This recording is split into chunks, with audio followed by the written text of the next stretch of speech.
Vamos a seguir rezándole a Agustín, que funcionó bastante bien, para que funcione pues, la tecnología que hoy no nos ha querido. Entonces, vamos a ver conducta reproductora, y conducta reproductora, quiero yo hacer aquí la aclaración importante, que no es lo mismo que sexualidad, porque cuando hablamos de sexualidad, estamos refiriéndonos a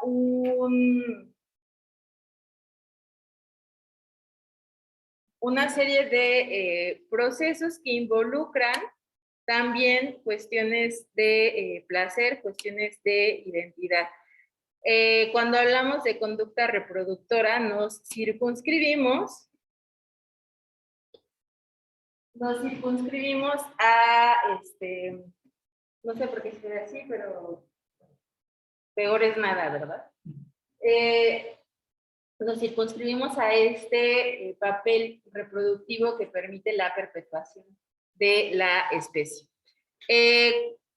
Vamos a ver que en principio lo que va a ir favoreciendo el desarrollo de los caracteres sexuales se va a dar en ambientes intrauterinos, y esto particularmente va a permitir la división que se ha hecho tanto estructural como funcionalmente de los cuerpos sexuados en lo que se conoce como dimorfismo.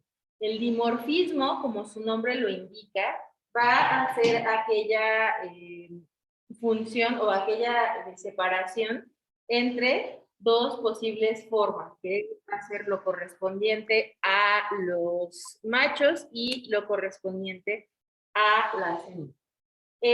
Normalmente se plantea que hay un dimorfismo, biológico orientado a la conducta, y en ese sentido la conducta se va a denominar conducta sexualmente dimórfica. ¿Por qué no te comiste el mango? Termínate esto, por favor. Oh, esperen, no, hay que reír. Son problemas de la crianza importante. A mí me costó mucho trabajo hacer que mi hijo comiera carne. Tómate la carne, no quiero. Bueno, pero a todo el mundo nos debería gustar el macho. Bueno, entonces vamos a, ¿qué les estaba diciendo? Tener conducta sexualmente dimórfica, pero solamente cuando estamos hablando de reproducción. ¿Por qué es importante hacer la distinción o plantear una separación única y exclusiva en la reproducción? Porque desafortunadamente desde la psicología y sobre todo desde la neurociencia se ha planteado que tenemos problemas con el audio. No, esta fui yo. A mí también. Okay, levantaron la mano. Sí, diga, compañera, es que no veo. Profesora, bueno, es que no sé si soy yo, pero aquí en Zoom se ve como cuadros grises sobre la presentación. Sí, ya sé, también acá, pero pues no sé por qué, la verdad. Ok. Voy a salirme tantito de compartir pantalla, a ver si no explotan las cosas. Por eso les decía, peor es nada.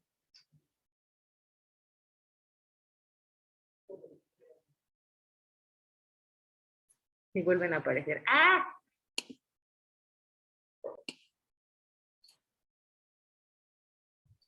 ¿Tienen alguna otra aplicación abierta?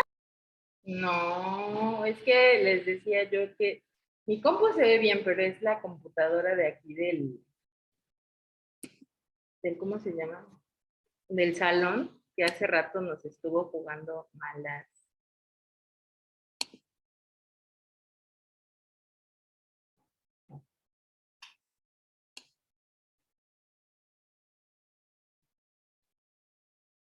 Sí, no, y no tengo idea de por qué sea.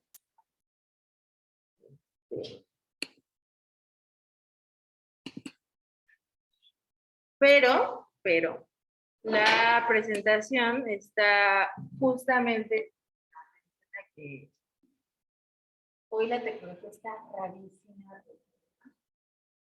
Está en la plataforma para que pues las cosas que no se alcancen a ver, por estos cuadros grises que no sé de dónde salieron, solo se ven en la compu de aquí, del salón, que es la que proyecta, no en la que está acá.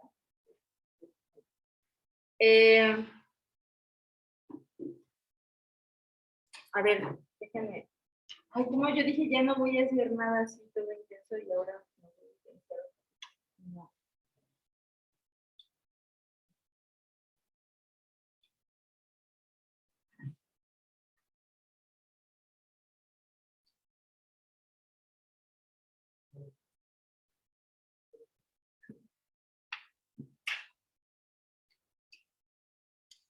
Bien, vamos a ver si compartiendo desde otra compu.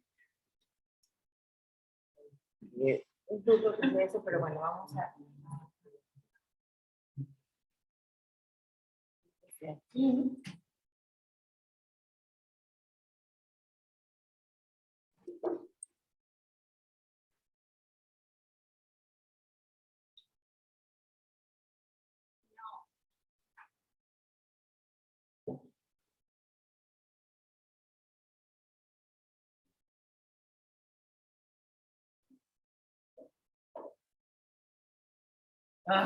No me hagas esto, computadora.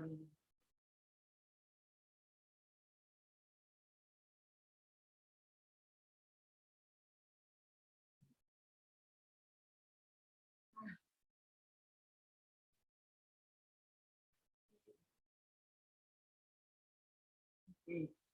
Ahí las personas de aquí ven bien, pero a ver, déjenme ver las personas de Zoom.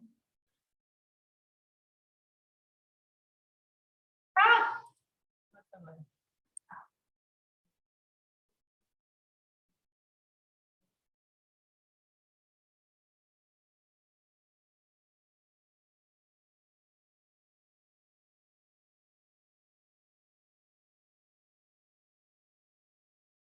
Okay.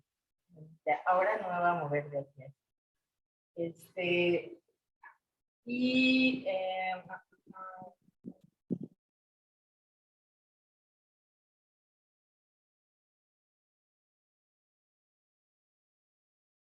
me estoy moviendo despacio en la presentación.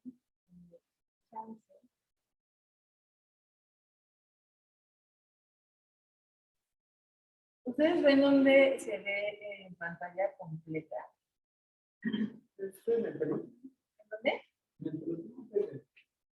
dónde? ¿Este?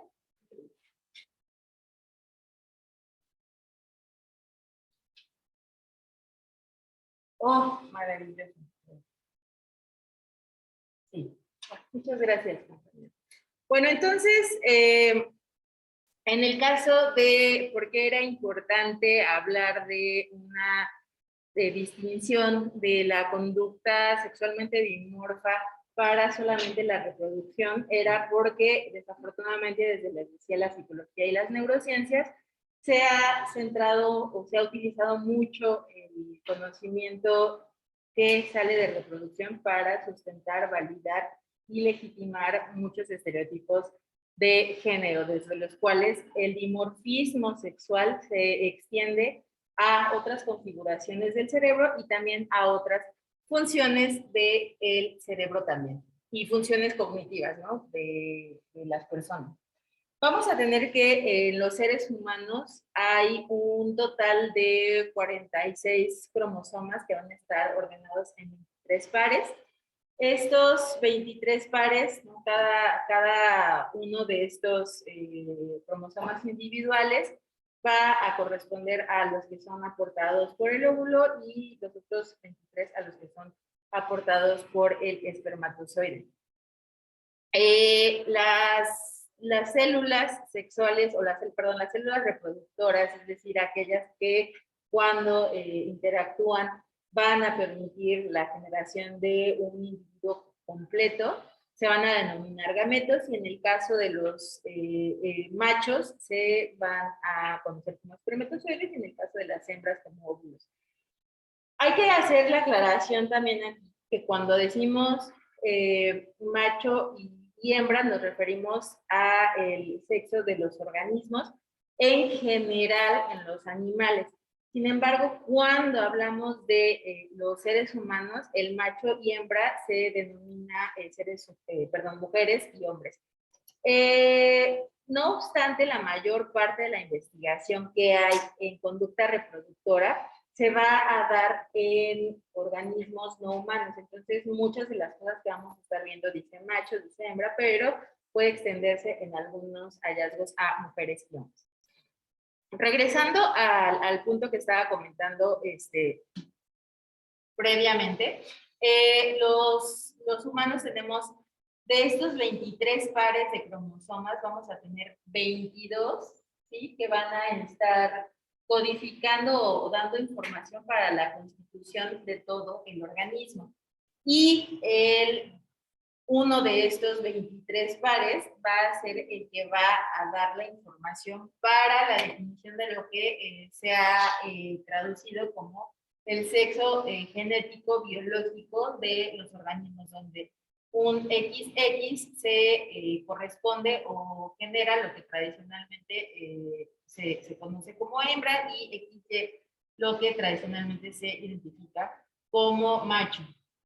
Quisiera yo aquí rescatar que los cromosomas van a ser estas estructuras de ADN que van a ser la forma más condensada del ADN. Cuando tenemos el ADN en una célula madura, ¿no? que no va a sufrir ningún tipo de cambio por división celular, por ejemplo, el ADN está laxo, como un estambre así desenrollado.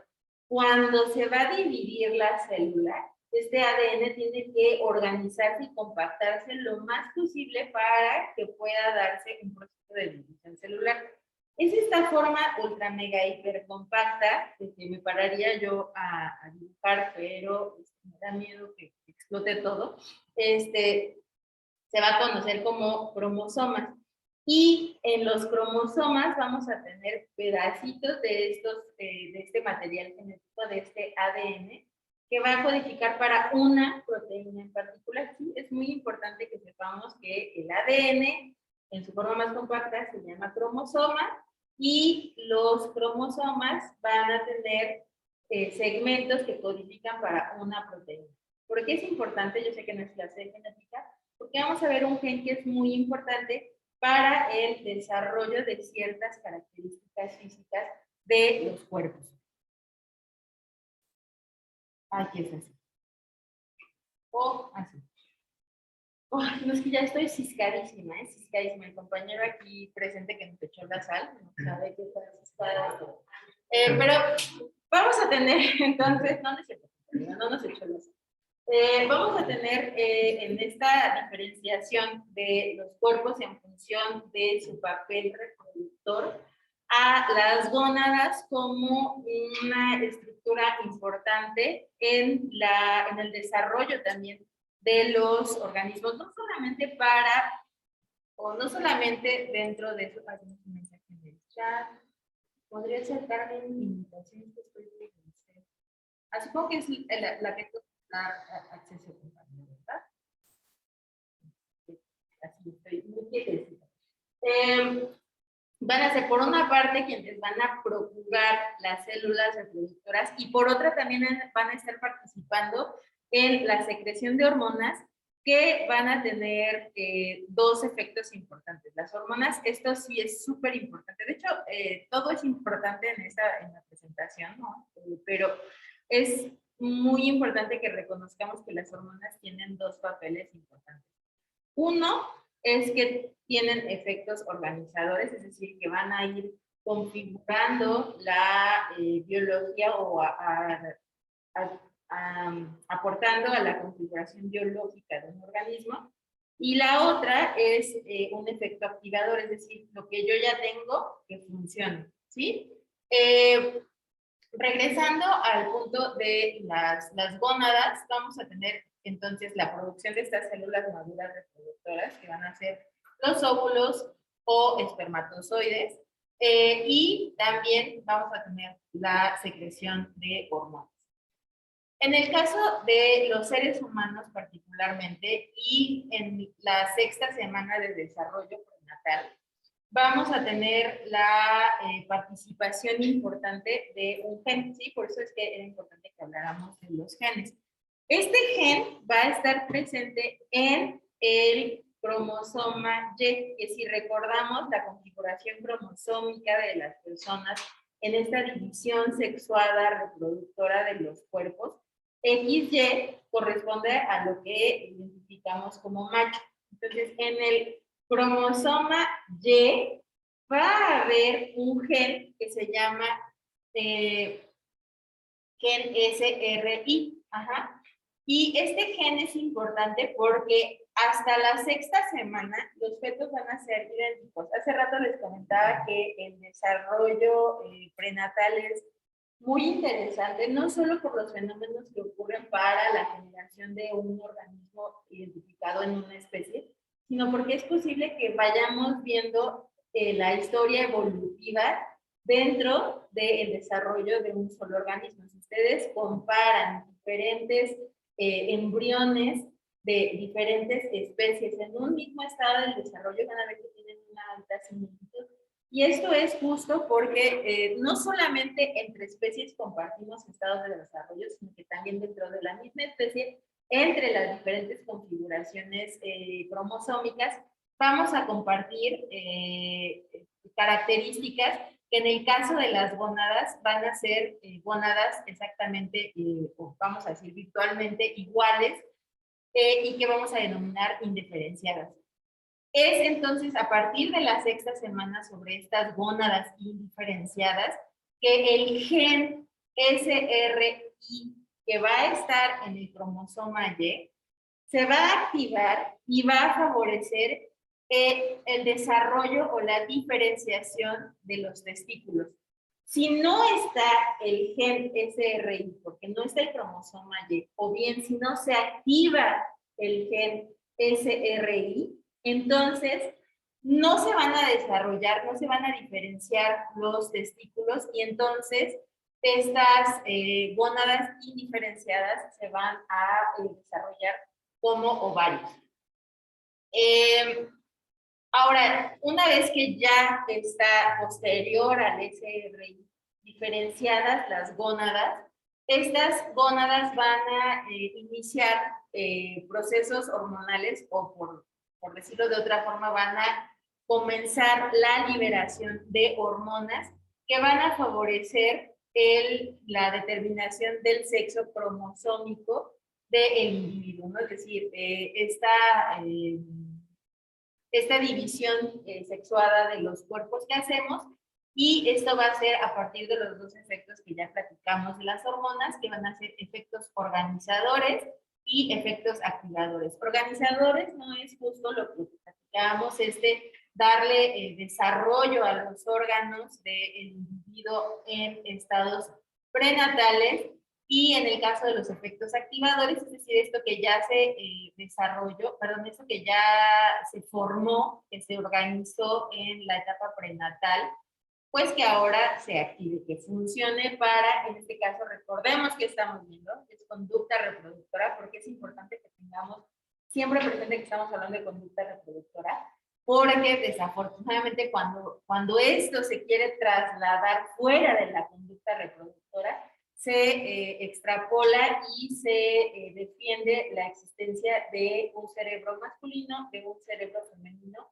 en términos de funciones psicológicas, de habilidades cognitivas, lo cual no es otra cosa más que una legitimación de estereotipos de género, ¿no? Entonces, cuando hablamos de desarrollo de órganos sexuales, estamos hablando de la genitalidad. Cuando estamos hablando de cerebro, no vamos a estar hablando del cerebro en general para un cerebro masculino y femenino, sino de algunas estructuras que vamos a ver más adelante que participan en conducta reproductora.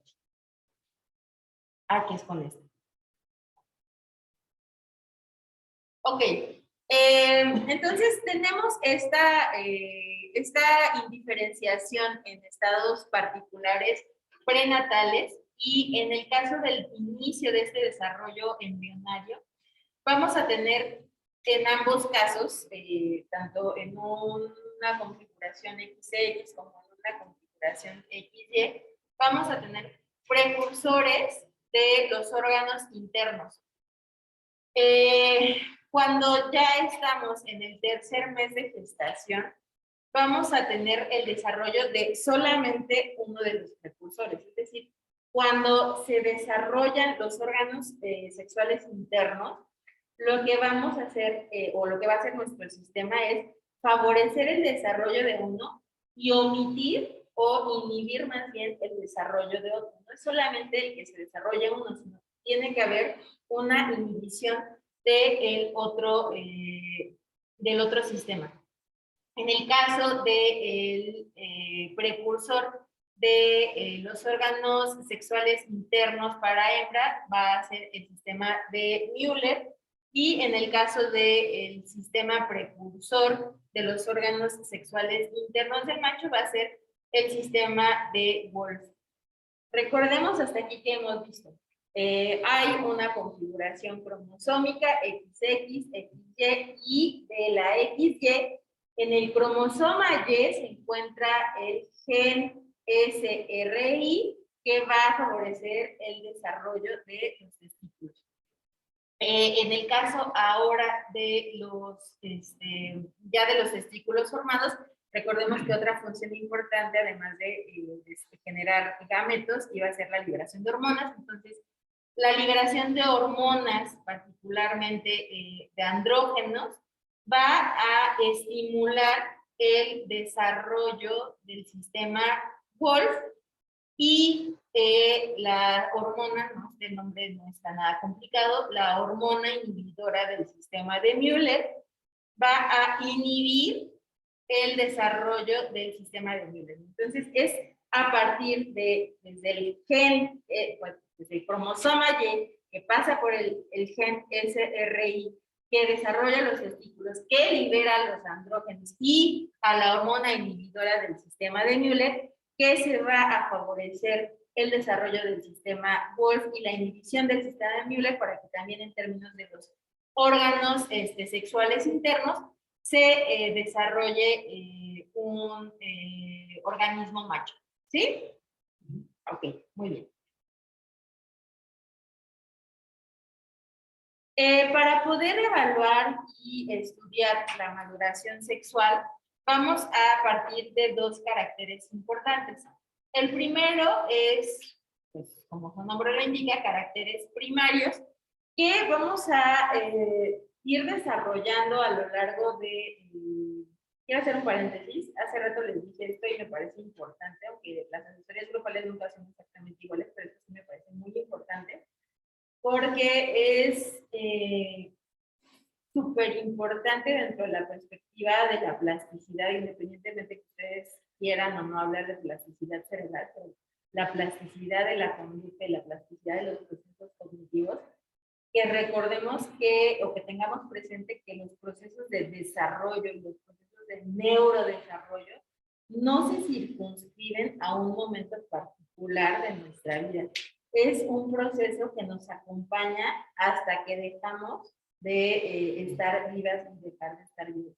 Hasta que morimos, acaban los procesos de neurodesarrollo. Hay ventanas de neurodesarrollo para ciertos procesos, pero eso no significa que el neurodesarrollo esté limitado a ciertas áreas. Es importante, sobre todo para muchos mitos que hay, ¿no? Como por ejemplo el declive de funciones cognitivas en la adultez, en los adultos mayores, o el que no pueda haber plasticidad, no pueda haber aprendizaje en estas etapas ya más avanzadas de la vida. Pero bueno, solamente quería hacer esa puntualización, porque también cuando hablamos de caracteres primarios, caracteres sexuales primarios, y decimos estas primeras etapas del desarrollo, es desarrollo, sí, estados embrionarios. Bueno, no es solamente los estados embrionarios o estas primeras etapas.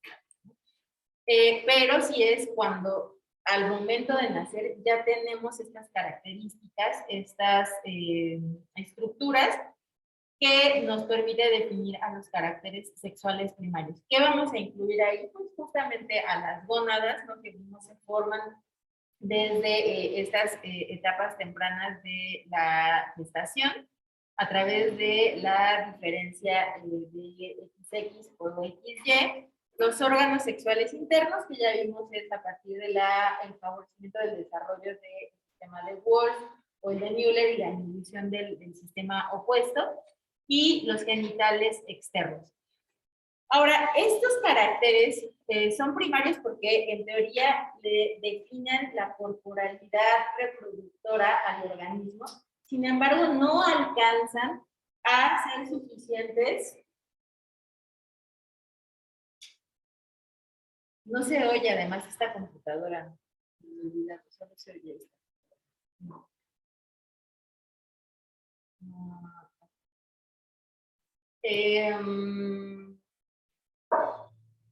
No alcanzan, no son suficientes para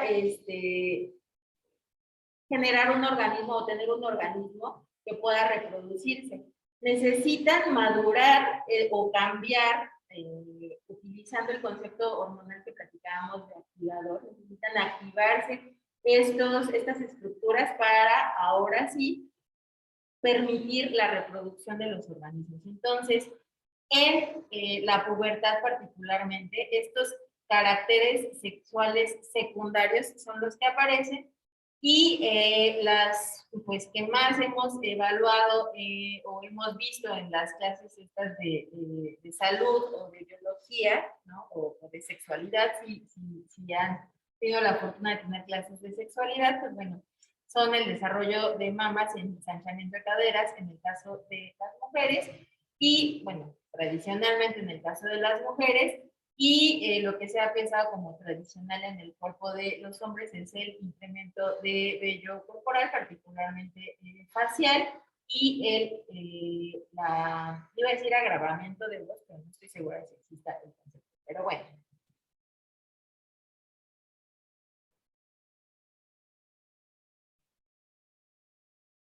Ay, no.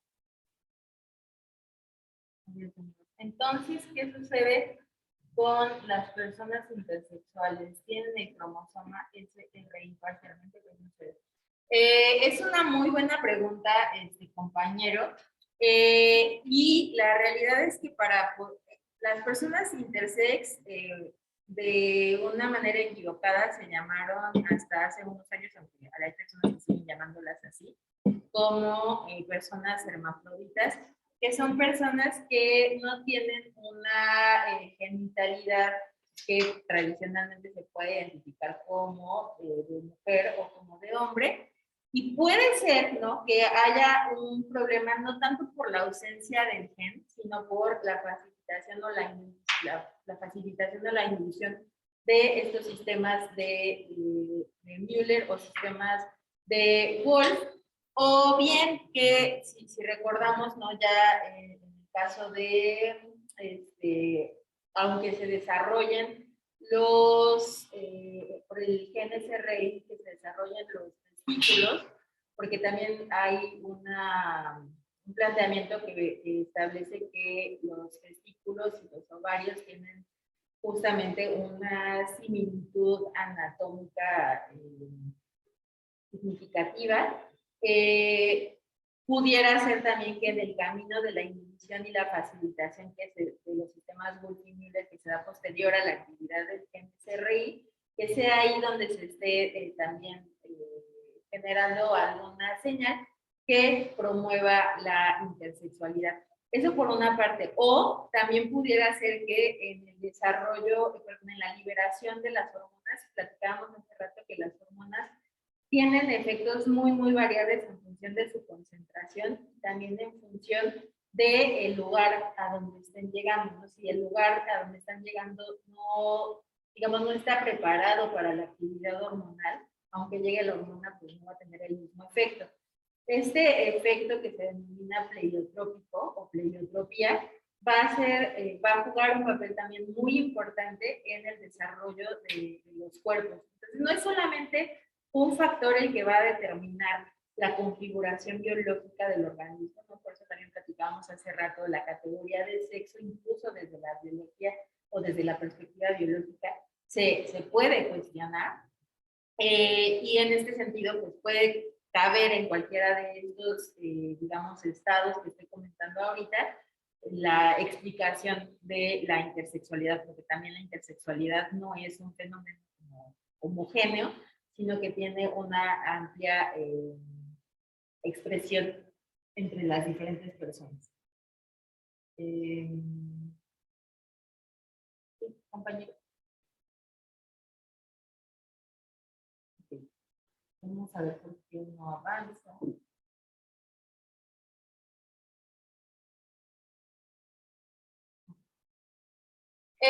Yo sé que esta imagen se ve como muy saturada, pero me parece importante no dividir la diapositiva en dos, porque está marcando la secuencia del ciclo reproductor que va a organizar en la mayoría de las especies la conducta reproductora.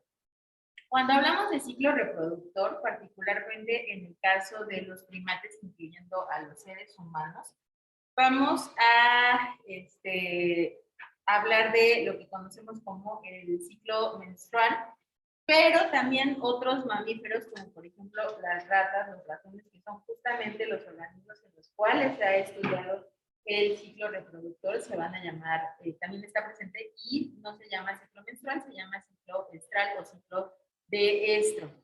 Pero en cualquiera de los casos vamos a tener una cuestión cíclica que va a estar organizada por diferentes hormonas, por diferentes estructuras, que va a o bien favorecer los procesos de gestación o dar continuidad a un ciclo que permita la disponibilidad de los organismos para los encuentros reproductores. Entonces, ¿cómo empieza este ciclo? Vamos a verlo en la siguiente diapositiva con una imagen. Y aquí veo cosas de chat. Ah, pero es lo mismo.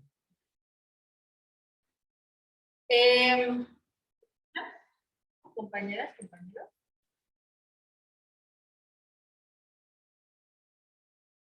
Ah, no.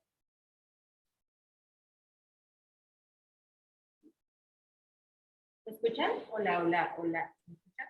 Sí, Sí, sí, maestra. Sí, Se va como a ratitos, pero, o se oye muy mal a ratitos, pero no se ha perdido la comunicación. Ay, le voy a subir acá porque no escucho. ¿Qué comentó, compañera? Que a ratos como que se escucha muy mal, Ajá.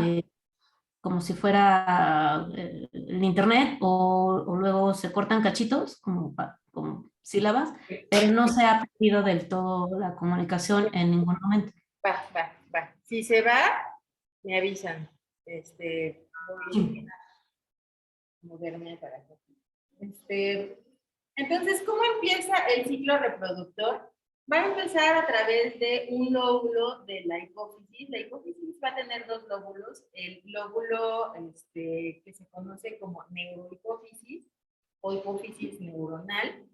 Y el otro lóbulo es la adenohipófisis. La adenohipófisis, en este primer paso, va a comenzar el ciclo reproductor con la liberación de gonadotropinas.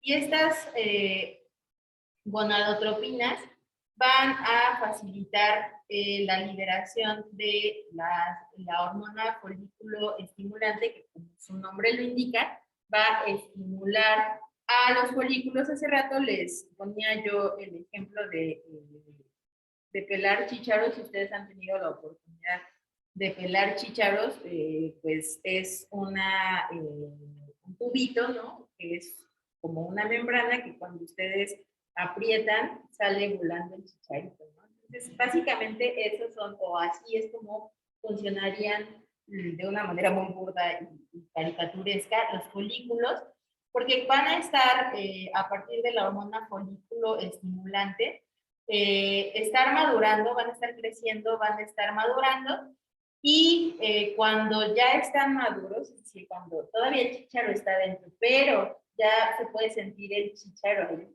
vamos a empezar entonces desde estos folículos ováricos maduros a secretar estradiol. Ahora, de este estradiol, lo que va a ocurrir es que se va a estimular el crecimiento de la mucosa uterina. Esta mucosa uterina va a ser aquella en la cual se va a implantar el óvulo en caso de que sea fecundado. A través, ¿no? Mientras se empieza a formar esta mucosa uterina que se prepara para la implantación del óvulo que haya sido fertilizado, pues se va a ir incrementando, se va a ir acumulando el nivel de estradiol, y este incremento continuo de estradiol lo que va a hacer es dar paso a la liberación de la hormona luteinizante.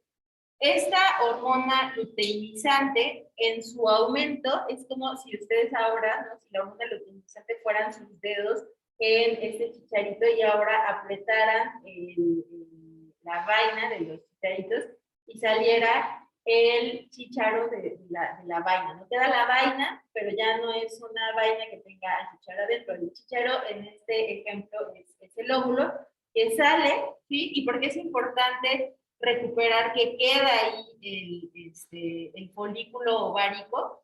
Porque cuando sale el óvulo que está dado por la liberación de la hormona luteinizante, este folículo ovárico que ya está roto, que ya está abierto, se convierte en lo que se conoce como el cuerpo lúteo. Y el cuerpo lúteo va a estar produciendo su propio grupo de hormonas para avisarle al sistema que ya liberó al óvulo que puede llegar a ocurrir la fecundación o que, pues bueno, se inicie el proceso de menstruación. Pero en el caso, vamos, ¿no? A no saltarnos pasos, ¿no? Se está produciendo desde este folículo ovárico abierto estradiol y progesterona. La progesterona es particularmente quien va a estar facilitando la gestación, ¿no? En caso de que se llegue a dar, no es exclusiva de un óvulo fecundado, es decir, se está anticipando a que pueda llegar un óvulo fecundado. Va a estar entonces la progesterona manteniendo la mucosa del útero y también va a estar inhibiendo la producción de otros folículos ováricos, ¿sí? Podemos, a partir de estos niveles altos de progesterona, irnos hacia la gestación si es que llegara a implantarse un óvulo fecundado en esta mucosa uterina. Sin embargo, si el óvulo no es fecundado, o bien si es fecundado demasiado tarde, entonces lo que va a ocurrir es que el cuerpo lúteo va a dejar de producir la progesterona, va a dejar de producir el estradiol, ¿no? Y en este declive, en esta caída abrupta de progesterona, entonces es cuando se desprende la pared mucosa uterina y se inicia la menstruación. Aquí,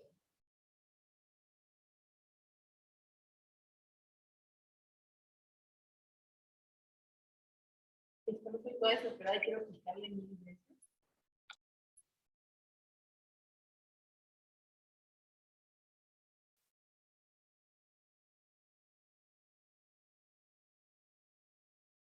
Ahí. Aquí lo que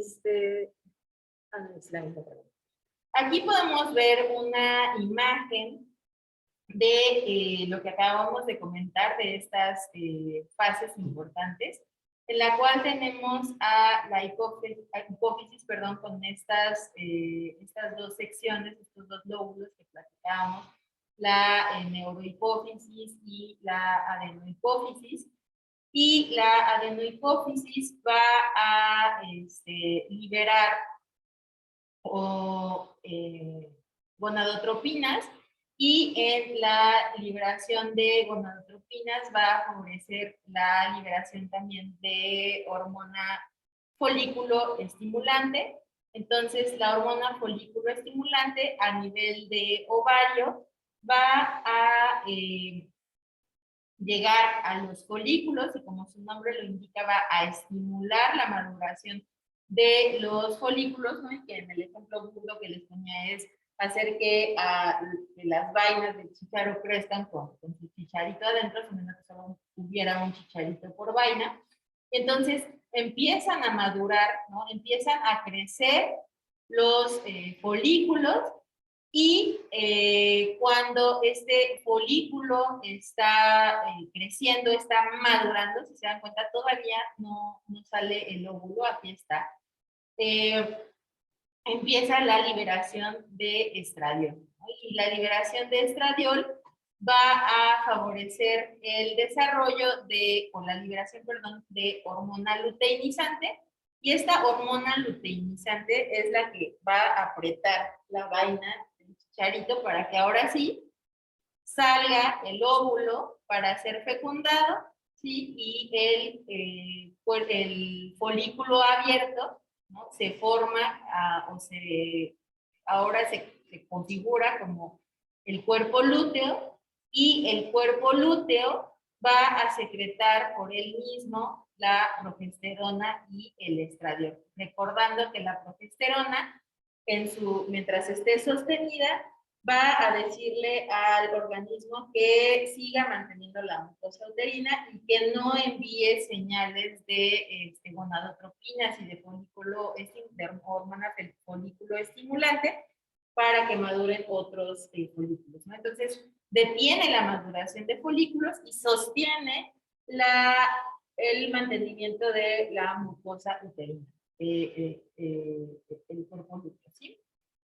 Ahora, la caída de la progesterona, que platicábamos, da paso al desprendimiento de la mucosa y al reinicio del ciclo.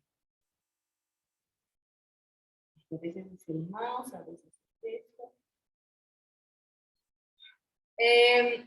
Yo les decía que la conducta reproductora iba a estar en gran medida explorada, evaluada en organismos no humanos, particularmente en roedores, ratas y ratones. En ratones macho y en ratas machos se ha evaluado de manera extensa el papel que tiene la testosterona en la conducta reproductora, que particularmente en estos casos es la conducta de cópula. En machos castrados, lo que se ha observado es que la conducta de cópula decrementa y ¿por qué se ha planteado? Porque no solamente se secreta testosterona desde las gónadas, también hay otras hormonas, pero una de las razones por las cuales se prioriza el papel de la testosterona en la conducta reproductora es porque cuando se administra de manera exógena, se les inyecta testosterona a los ratones machos que fueron castrados o las ratas machos que fueron castradas, este efecto de decremento de la conducta de monta, perdón, se revierte, ¿sí?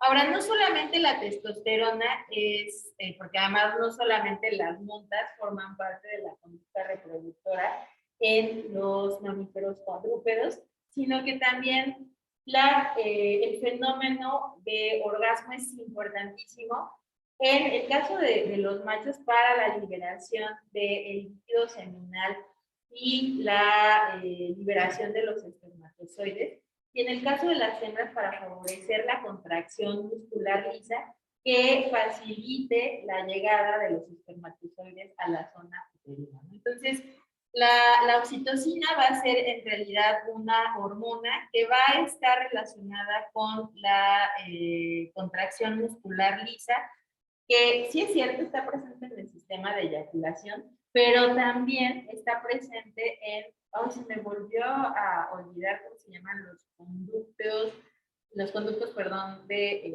están participando en la lactancia, pero también en la lactancia la acción de la oxitocina permite la compresión de estos conductos para liberar la leche. Entonces, es una hormona que va a estar participando en actividades si se dan cuenta, altamente reforzantes. Y por eso es que también se le ha propuesto como, en algunos lados la llaman así, la verdad, bueno, yo no estoy muy de acuerdo con estas cuestiones tan localizacionistas, pero bueno, la han llamado la hormona del amor, ¿no? Porque está relacionada con procesos altamente reforzantes.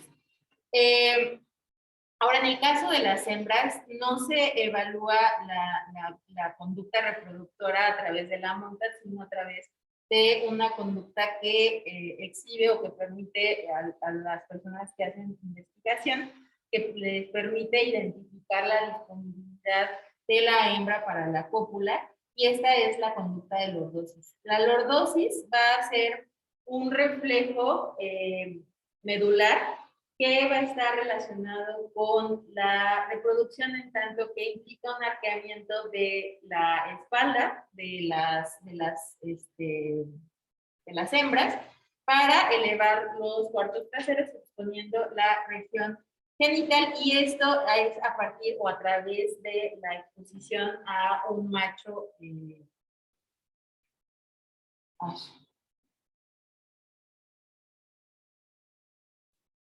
a un macho que esté sexualmente disponible.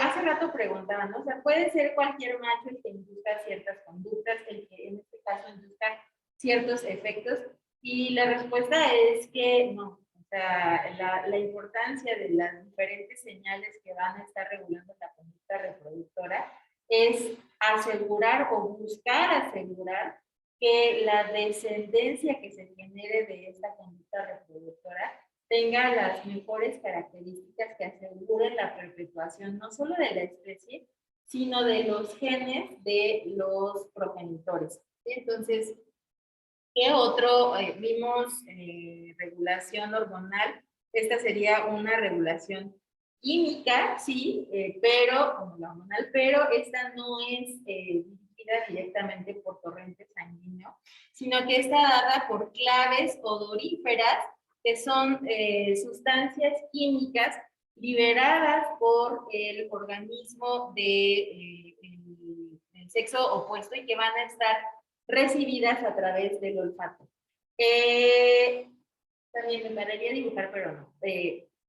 Ustedes búsquenlo después en internet si tienen la posibilidad, y busquen el bulbo olfatorio de una rata y compárenlo con el bulbo olfatorio de un ser humano. O sea, el bulbo olfatorio de una rata es, ¿sí me ven? No. Bueno, usted sí. Pero el bulbo olfatorio de una rata es como de la dimensión de mi mano, y proporcionalmente el bulbo olfatorio de los seres humanos es como el tamaño de la yema de mi membrana. Es una diferencia muy, muy grande, y no solamente en términos estructurales es significativa esta diferencia, sino en términos funcionales, porque uno nos hace menos sensible a claves odoríferas, pero por otra parte, uno de los órganos que se encuentra acoplado con el bulbo olfatorio, que es el órgano glomeronasal, también va a estar subdesarrollado o atrofiado en el caso de los seres humanos y altamente desarrollado en el caso de los roedores. Este órgano glomeronasal es importante en la conducta reproductora porque es quien lee las claves de las sustancias químicas que son liberadas, es decir, de estas feromonas.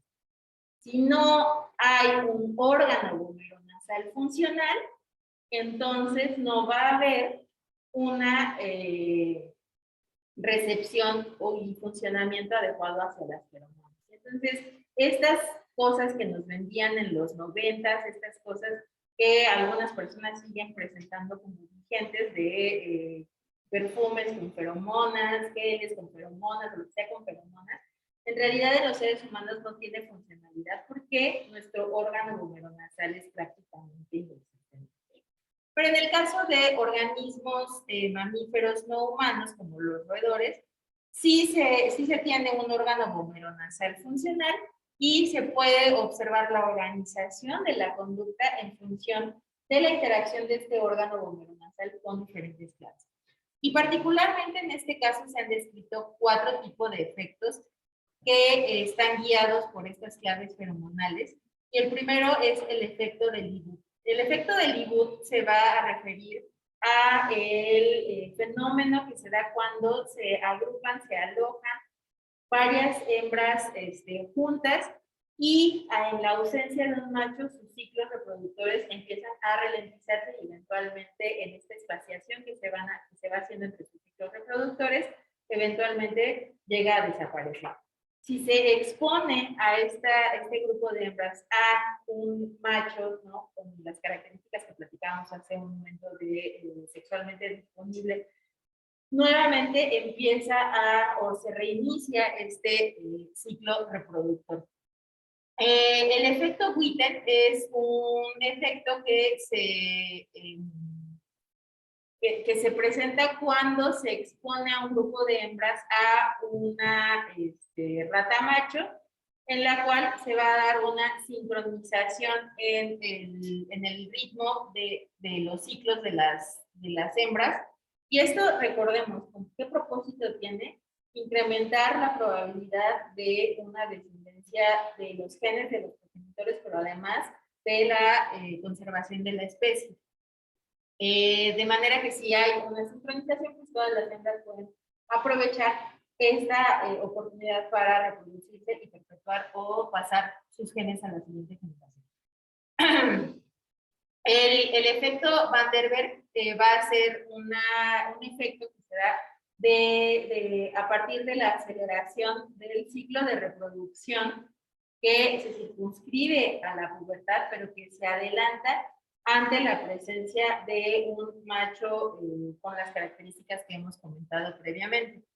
Y finalmente, el efecto Bruce es un efecto que se da cuando una hembra se expone, cuando digo se expone, que también hacen esta pregunta muy acertada hace un momento, no es que se presenten ya en un encuentro copulatorio, sino simplemente la exposición de una hembra preñada a un macho con características de disponibilidad y, ¿cómo se dice? Si se prefiere que hay, pues características más adecuadas para la hembra. ¿Por qué digo esto? Porque si es un macho con enfermedad o un macho enfermo o un macho viejo, ¿no? Una rata macho vieja, qué curioso, ¿no? O sea, rata es, el lenguaje es femenino, aunque sea, bueno, no importa. En el caso de una rata macho enferma o vieja, no se va a presentar este efecto Bruce, que es la pérdida del producto que se generó a través de la cópula con otro macho, ¿no? Y nuevamente, esto tiene el propósito de asegurar la mejor carga genética o el mejor pool genético de las subsiguientes poblaciones de organismos que se van a dar a través de la conducta reproductora.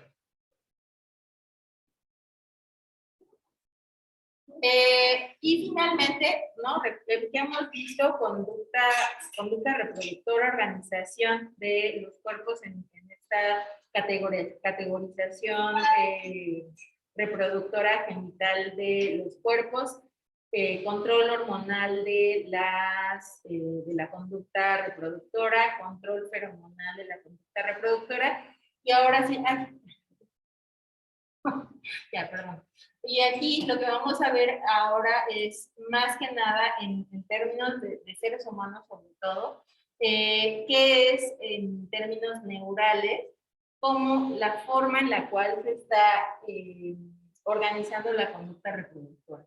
Y en el caso de primates superiores, que incluye a la especie humana, lo que vamos a tener es una capacidad copulatoria que no se reduce o no se circunscribe a la actividad ovárica de las hembras. Esto es súper interesante e importante, porque si ustedes, yo sé que no es tema de esta asignatura, pero si ustedes conocen algunas otras especies, la cópula se presenta incluso como una herramienta que permite la organización social de diferentes grupos, como por ejemplo algunos bonobos, en los cuales la cópula no es o no tiene un efecto meramente reproductivo, ¿no? Entonces, las capacidades copulatorias no se circunscriben a hormonas ováricas como las que hemos mencionado.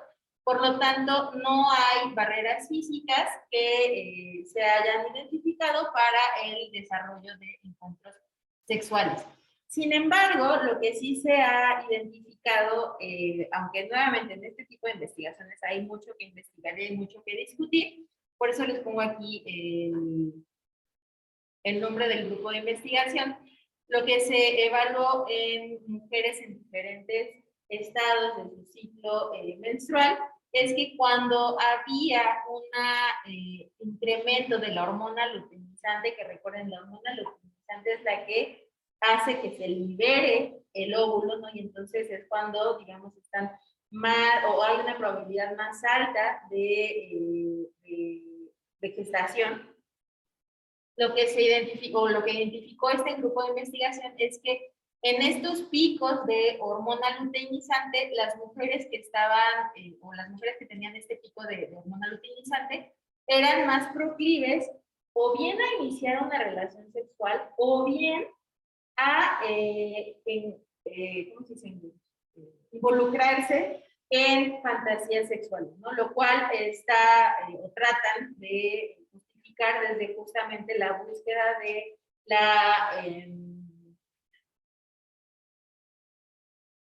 la aseguración de la perpetuación de la especie a través de incrementar la actividad reproductora en etapas específicas de los ciclos menstruales. Sin embargo, les reitero nuevamente, es algo que pues, hay mucho que discutir y mucho que valorar. Y ahora, en términos ya del cerebro, yo les decía, no todo el cerebro es sexualmente dimórfico. Hay estructuras que, por ejemplo, la corteza prefrontal, el hipocampo, las cortezas occipitales, parietales, etcétera, etcétera, que se han tratado justamente de sustentar desde un dimorfismo sexual cerebral, pero que no se ha podido, porque no existe, podido identificar completamente. Sin embargo, hay una estructura que está en el hipotálamo, particularmente en esta área preóptica medial, que sí es dimórfico y que va a variar en su tamaño en función de los andrógenos presentes en el organismo. Y recuerden que los andrógenos son estas hormonas que van a estar siendo secretadas desde etapas tempranas del neurodesarrollo por los testículos en los organismos XY. Entonces, en el área preóptica medial, preóptica medial, que es una región del hipotálamo, se ha planteado como la región importante de la conducta copulatoria de los machos, porque cuando se estimula, favorece la cópula del macho, pero cuando se lesiona, se disminuye la conducta copulatoria del macho, ¿no? Entonces, por eso también es importante esta cuestión de la testosterona. No solamente es la testosterona que platicábamos en los machos castrados, también es una regulación central, una regulación neurobiológica central, la que está regulando la conducta reproductora, ¿no? Y en este caso es a través del área preóptica medial.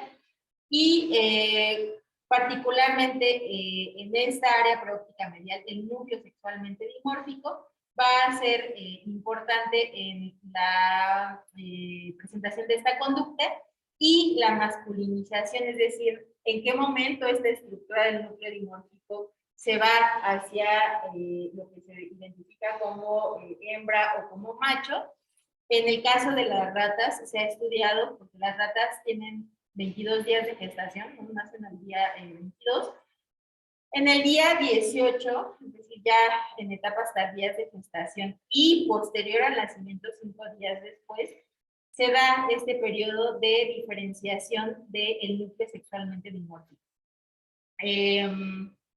Y ya, es la única estructura que, sobre la cual sí hay evidencia contundente sobre un dimorfismo sexual.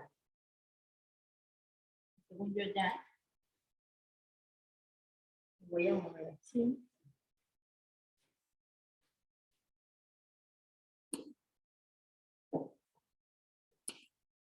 ¿Tienen alguna duda? ¿Comentario? ¿No? Bueno, pues entonces, eso sería. Oigan, ¿a qué hora termina la asesoría grupal?